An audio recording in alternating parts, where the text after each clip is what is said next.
함께 기도하심으로 저희들 하나님 앞에 새벽 예배 드리도록 하겠습니다.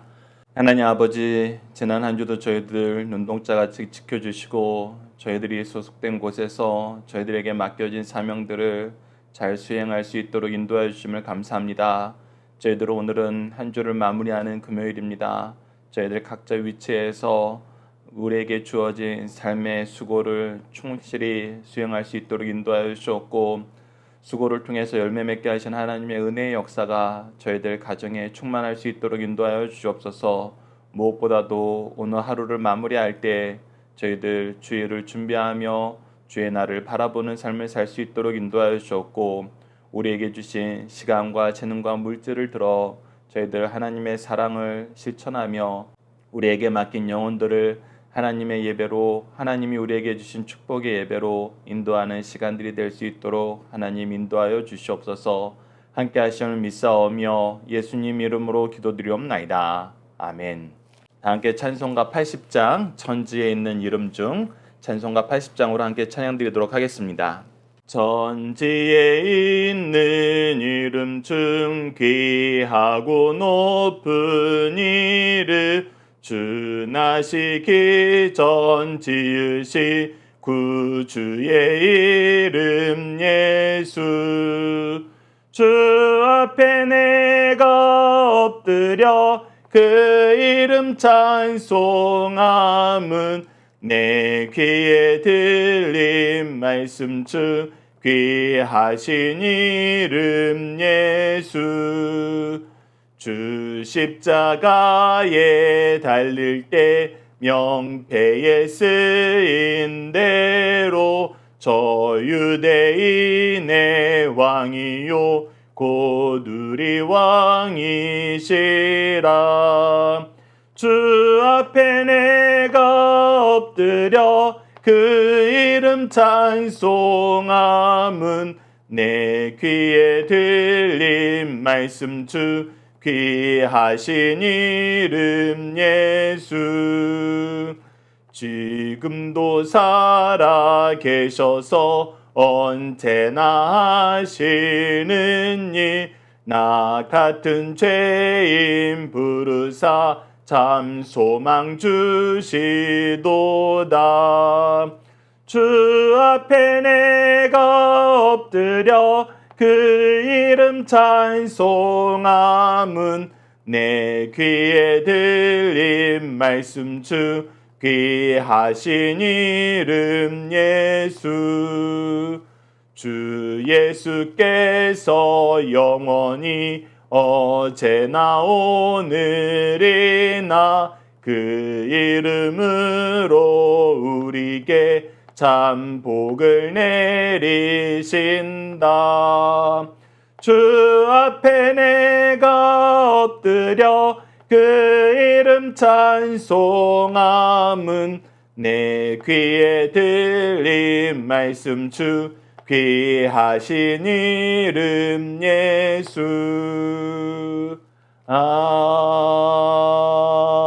아멘. 사도신경을 내용으로 우리의 신앙을 하나님 앞에 정중히 고백하도록 하겠습니다. 나는 전능하신 아버지 하나님, 천지의 창조주를 믿습니다. 나는 그의 유일하신 아들, 우리 주 예수 그리스도를 믿습니다. 그는 성령으로 잉태되어 동정녀 마리아에게서 나시고 본디어 빌라도에게 고난을 받아 십자가에 못 박혀 죽으시고 장사된 지 사흘 만에 죽은 자 가운데에서 다시 살아나셨으며 하늘에 오르시어 전능하신 아버지 하나님 우편에 앉아 계시다가 거기로부터 살아있는 자와 죽은 자를 심판하러 오십니다. 나는 성령을 믿으며 거룩한 공교회와 성도의 교제와 죄를 용서받는 것과 몸의 부활과 영생을 믿습니다. 아멘. 오늘 우리에게 주신 하나님의 말씀, 우리가 함께 나눌 말씀은 누가복음 115강, 누가복음 23장 33절 말씀입니다. 누가복음 115강, 누가복음 23장 33절 말씀 제가 봉독해 드리겠습니다. 오늘 본문 말씀은 오늘 33절과 함께 평행되는 사복음서 말씀을 함께 봉독해 드리도록 하겠습니다. 해골이라 하는 곳에 이르러 거기서 예수를 십자가에 못 박고 두 행악자도 그렇게 하니 하나는 우편에 하나는 좌편에 있더라. 그 머리 위에 있는 유대인의 왕 예수라 쓴 죄패를 붙였더라.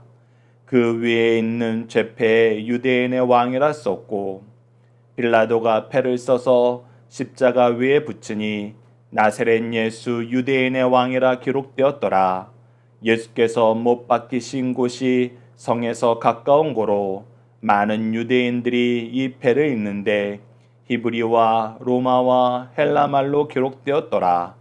유대인의 대제사장들이 빌라도에게 이르되 유대인의 왕이라 쓰지 말고 자칭 유대인의 왕이라 쓰라 하니 빌라도가 대답하되 내가 쓸 것을 썼다 하니라. 아멘. 오늘 본문 말씀을 십자가상에서 우리의 죄를 속죄하신 예수님 그 첫 번째 시간으로 누가복음 23장 33절 말씀과 함께 평행되어 있는 복음서 말씀을 나누도록 하겠습니다. 오늘 본문 말씀은 한 절이기 때문에 저희가 전체를 한 단락으로 보면서 다음과 같은 질문의 대답을 찾아보고자 합니다. 예수님은 빌라도에 의하여 누구임이 선포되었나요? 키워드는 골고다, 두 행악자, 유대인의 왕입니다. 자, 33절 봅시다. 해골이라 하는 곳, 우리가 잘 알고 있다시피 골고다라는 표현이 해골이란 뜻입니다. 그리고 그곳에 이르러 예수님이 십자가에 못 박힙니다. 그때 어떤 일이 있느냐? 두 행악자도 그렇게 하니 하나는 우편에 하나는 좌편에 있더라.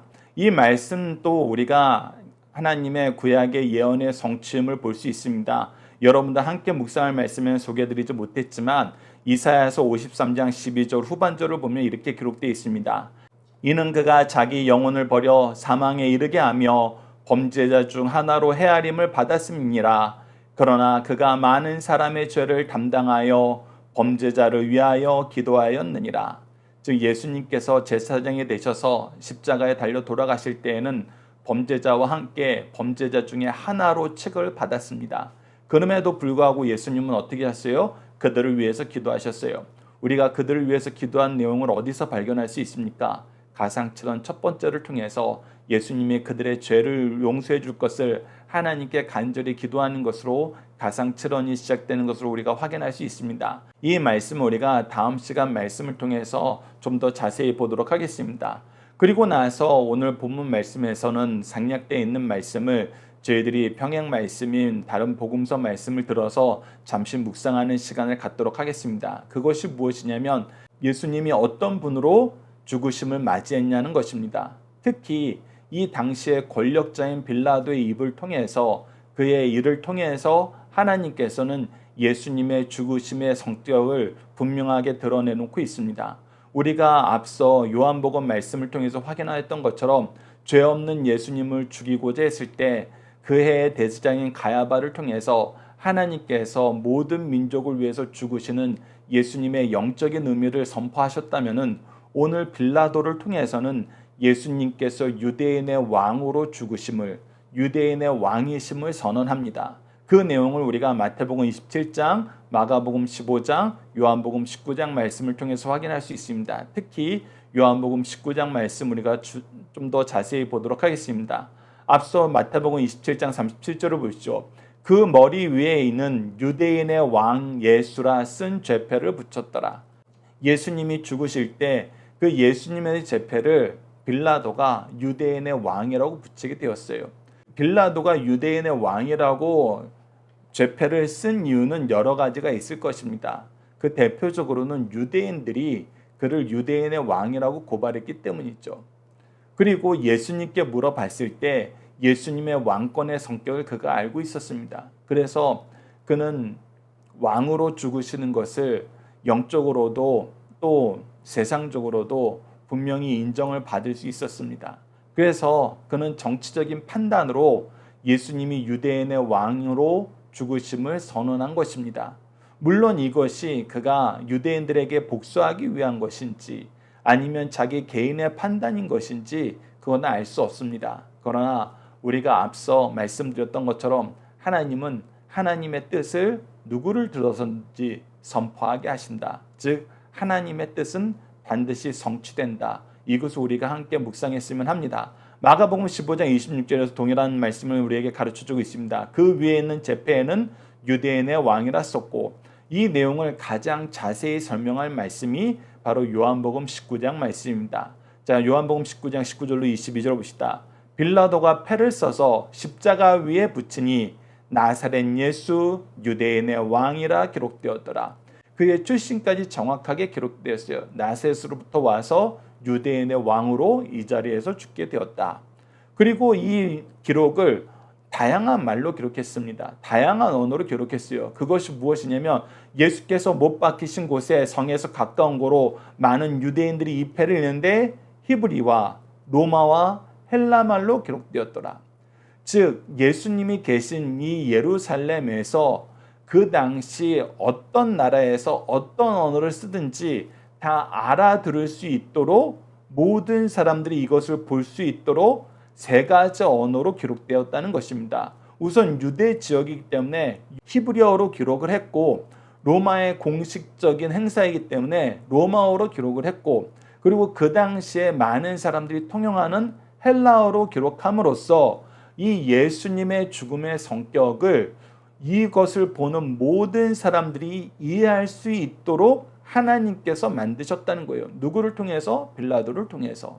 하나님께서는 예수님이 유대인의 왕으로 오셨고 유대인의 왕으로 죽으심을 분명히 선언하고 있습니다. 그래서 세상 모든 사람들이 예수님을 반대하고 믿으려 하지 않았고 믿지 않았지만 예수님의 죽으심은 하나님의 뜻의 성취라는 것을 다시 한번 우리에게 보여주고 있어요. 물론 이것을 막으려는 계략이 있었습니다. 계속해서 보십시오. 유대인의 대제사장들이 빌라도에게 이르되 유대인의 왕이라 쓰지 말고 자칭 유대인의 왕이라 쓰라 하니, 즉 저 죄패를 고쳐달라는 거예요. 저 사람 유대인의 왕 아니라는 거예요. 우리는 인정 못하겠다는 거예요. 그러니까 자칭이라는 것을 붙여서 예수와 예수의 추종자들만 그렇게 생각했다는 것을 기록으로 남겨달라는 거예요. 그런데 빌라도가 뭐라 그럽니까? 빌라도가 대답하되 내가 쓸 것을 썼다 아니라. 쓸 것을 썼다 했다는 것은 그가 유대인의 왕으로서 죽은 것을 내가 로마의 관리로서 인정을 하고 이것을 기록에 남기겠다는 강한 의지를 보인 것입니다. 앞서 말씀드렸던 것처럼 이것이 유대인들을 향한 복수이며 조소인지 우리는 알 수 없어요. 그러나 중요한 것은 하나님께서 이것을 이렇게 선포하도록 역사하셨다는 것은 우리가 의심할 여지가 없습니다. 왜 의심할 여지가 없는지 우리가 함께 묵상할 말씀을 통해서 확인하도록 하겠습니다. 자, 누가복음 1장 33절을 보시죠. 하나님께서 천사 가브리엘을 통해서 마리아에게 예수님의 나심을 선언할 때 이미 예수님께서 이스라엘의 왕으로 이 땅에 오시는 것을 선언하셨어요. 영원히 야곱의 집을 왕으로 다스리실 것이며 그 나라가 무궁하리라. 즉 예수님께서 왕으로 이 땅에 오시는 것은 하나님의 뜻이고 예수님을 통해서 하나님의 통치의 역사가 성취된다는 것입니다. 영원한 왕권이 성취된다는 거예요. 마태복음 2장 2절을 보십시오. 동방 박사가 와서 뭐라고 물어봅니까? 유대인의 왕으로 나십니까? 어디 계시냐? 우리가 동방에서 그의 별을 보고 그에게 경배하러 왔노라 하니. 즉 동방 박사들도 예수님이 유대인의 왕으로 오실 것을 이미 알고, 특히 다니엘서의 기록을 통해서 그가 온 세상을 다스릴 하나님 나라의 왕이신 것을 그들이 알고 경배하러 왔어요. 그리고 예수님이 이스라엘에 들어갈 때 백성들이 이것을 인정했습니다. 요한복음 12장 13절을 보시죠. 종려나무를 가지고 맞으러 나가 외치되 호산나 찬송하리로다 주의 이름으로 오시는 이 곧 이스라엘의 왕이요 하더라. 성경에 기록되었을 뿐만 아니라 이스라엘 백성이 이미 인정한 거라는 거예요. 그래서 예수님의 왕이심이 분명하다. 이것이 하나님의 뜻이다. 특히 이 뜻은 이사야서 53장 4절에서 6절 말씀을 통해서 이 왕이 어떤 왕이냐? 이 세상 나라처럼 로마를 무찌르고 이스라엘의 국권을 회복하는 그런 정치적인 왕이 아니라 하나님의 공의를 이루시는 영적인 왕, 하나님 나라의 왕인 것을 분명히 선언해주고 있습니다. 이사야서 53장 4절에서 6절 보시죠.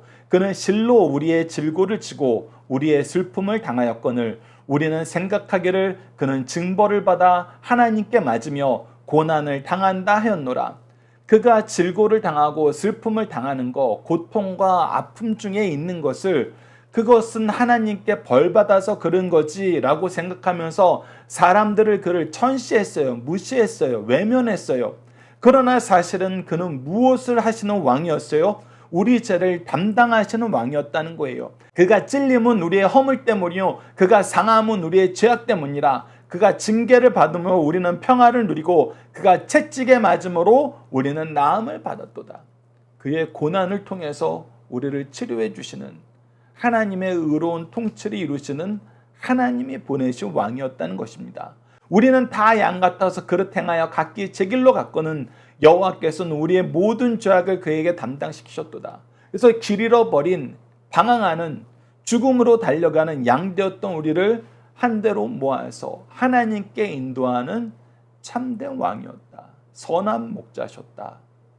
이것을 하나님께서는 이 세상의 권세자인 빌라도를 통해서 선언하고 인정하게 만드셨다는 것입니다. 여러분들, 그래서 우리는 세상 사람들이 무엇 하나, 세상 사람들이 어떤 계략으로 어떤 삶을 사나 크게 신경 쓰지 마세요. 오직 하나님의 뜻이 이루어질 뿐입니다. 그래서 그들의 악함과 그들의 어리석음과 그들의 무도함은 하나님이 허락해 주신 범위를 절대 넘을 수 없어요. 그리고 하나님이 허락해 주신 범위는 절대 우리를 해치는 데까지 오지 않습니다. 절대 우리를 이기는 데까지 오지 않아요. 도리어 우리의 승리만 더욱 빛나게 만들 뿐입니다. 이러한 하나님의 통치를 믿으시면서 하나님의 역사의 성취가 어떻게 이루어지는지 예수님의 생애를 통해서 여러분들 다시 한번 잠잠히 묵상하시면서 이 놀라운 은혜의 역사가 지금 우리에게도 임하고 있음을 확신하시고 그 믿음 위에서 승리하시는 삶을 사는 승리한상 가족 여러분들, 강성성경연구원 여러분들 되길 간절히 기도합니다. 중심 사상을 하나씩 확인하도록 하겠습니다. 첫 번째, 예수님은 율법으로도 로마법으로도 무죄하심이 두 번의 재판을 통해서 입증되었습니다. 예수님의 죽으심은 외형적으로는 빌라도, 대제사장과 서기관들, 가룟 유다와 어리석은 백성들의 악행으로 저질러진 범죄 행위였어요. 그러나 구속사적인 입장에서는 하나님의 섭리하에 허용된 하나님의 공의로운 사역이요 예수님께서 자발적으로 하나님의 섭리에 복종하신 것임을 우리가 말씀을 통해서 확인하게 됩니다. 두 번째, 죄인을 구속하시기 위해서 예수 그리스도께서 십자가상에서 죽으신 행위는 하나님의 사랑과 공의를 충족시키는 역사였다는 것입니다. 십자가의 공로를 믿고 의지하는 자들은 그리스도의 대속을 통해서 하나님의 공의가 충족되어 사랑으로 다스림을 받습니다. 하지만 회개하지 않는 자, 믿지 않는 자는 하나님의 공의에 의해 저주를 받습니다. 사도들도 이를 확인하였어요. 구약에서도 출애굽 때 구름 기둥이 나옵니다. 이는 이스라엘 백성에게는 안내를 하는 주의 광명이었으나 애굽 사람에게는 혼란과 흑암이었음을 우리가 확인하게 됩니다. 세 번째, 주께서 십자가상에서 구속을 성취하심으로 구약의 제사제도는 완성되었다는 것입니다. 이전에는 대제사장이 하나님의 임재의 상징인 지성소에 1년에 한 번 들어갈 수 있었습니다. 그러나 이제 누구라도 주의 이름을 부르면 하나님께 나아갈 수 있게 되었습니다. 그리하여 우리는 오늘 이런 자리에서 모두 함께 하나님을 찬양하며 경배하게 되었습니다. 구약시대의 성전 구조를 참조하면 우리가 얼마나 큰 은혜에 이르게 되었는지 알 수 있게 됩니다. 자녀들과 함께하는 기도 훈련 내용으로 함께 기도하도록 하겠습니다. 끊이지 않는 사랑으로 우리를 입히시고 먹이시고 기르시는 하나님, 누구도 그리스도의 대속의 길을 기뻐하지도 감사하지도 따르지도 않는 가운데에서도 우리를 향한 사랑을 거두지 않고 부끄러운 십자가를 기꺼이 지시는 삼위일체 하나님의 사랑을 감사합니다.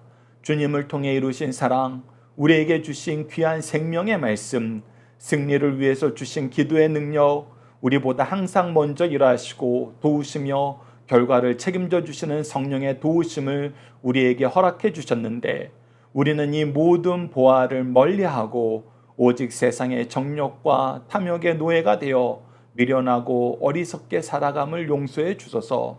하나님, 우리들이 다시 한번 그리스도를 통한 당신의 사랑을 주목하여 보게 하소서. 이 사랑을 통해 우리를 부르시는 은혜의 음성을 다시금 사모하게 하시고, 은혜가 아니면 살 수 없는 인생임을 인정하고 오직 우리 주 예수 그리스도를 바라보아 생명이 넘치고 지혜가 넘치고 사랑이 넘치고 열매가 넘치는 인생이 되도록 도와주소서. 예수님 이름으로 기도드립니다. 아멘. 주기도문으로 예배를 마치겠습니다. 하늘에 계신 우리 아버지, 아버지의 이름을 거룩하게 하시며 아버지의 나라가 오게 하시며 아버지의 뜻이 하늘에서와 같이 땅에서도 이루어지게 하소서. 오늘 우리에게 일용할 양식을 주시고 우리가 우리에게 잘못한 사람을 용서하여 준 것 같이 우리 죄를 용서하여 주시고 우리를 시험에 빠지지 않게 하시고 악에서 구하소서. 나라와 권능과 영광이 영원히 아버지의 것입니다. 아멘. 각자 기도하는 시간 갖도록 하겠습니다.